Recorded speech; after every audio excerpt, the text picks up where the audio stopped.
Légère brise sur les relations franco-suisses en ce moment. Le vent souffle depuis le glacier du Rhône jusqu'à la Méditerranée. Des perturbations sont attendues au niveau du barrage du Seget et devraient s'accélérer ces prochaines décennies.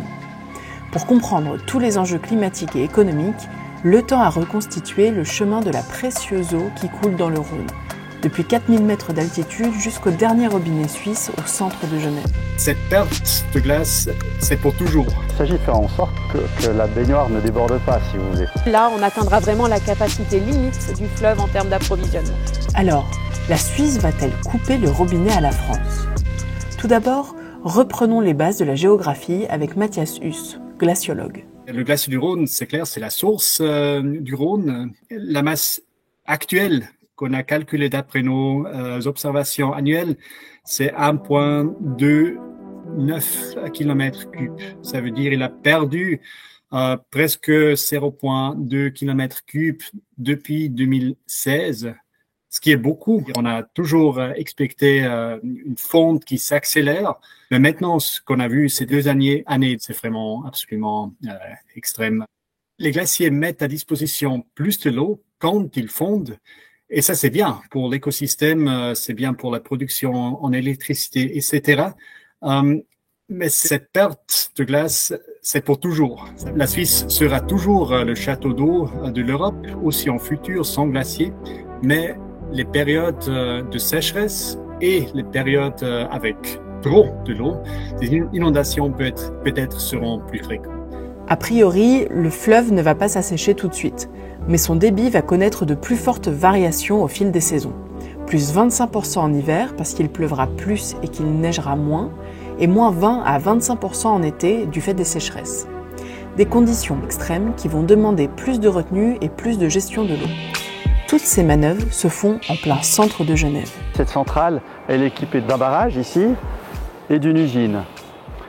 Qu'on combine le débit qui passe par l'usine, qui peut monter jusqu'à 400 m3/s, et le débit qui passe par les vannes, on est en capacité d'évacuer 600 m3/s. Ce 600 m3/s, il n'est pas valable à n'importe quel moment. Si le niveau du lac est bas, la capacité se réduit, et puis elle va se réduire à 370 m3/s.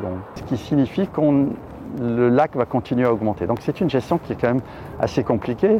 En fait, il y a une seule personne qui gère le niveau du Léman, qui établit des programmes de production. Il les communique à l'exploitant avalier, c'est-à-dire à la Compagnie nationale du Rhône. Chaque jour, pour le jour suivant, vers 11h du matin, il envoie un programme en disant voilà le programme qu'on pense appliquer ce jour-là.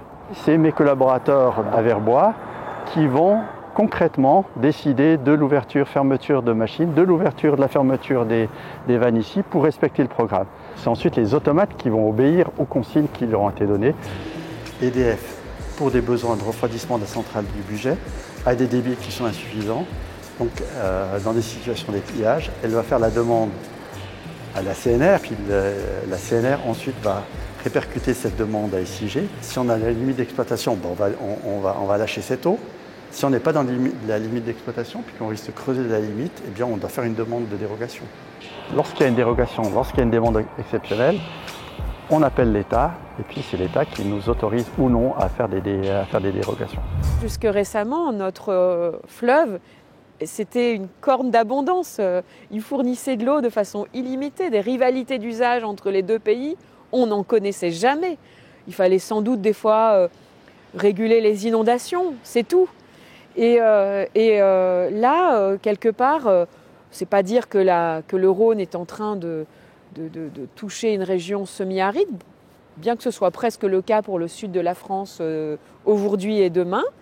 Et on doit se doter d'instruments de régulation dignes de ce que l'on peut avoir justement dans les grands fleuves des régions semi-arides comme le fleuve Sénégal ou en Asie ou en Amérique latine. La Suisse et la France sont en train d'essayer d'accélérer dans les négociations pour un nouvel accord sur le Rhône.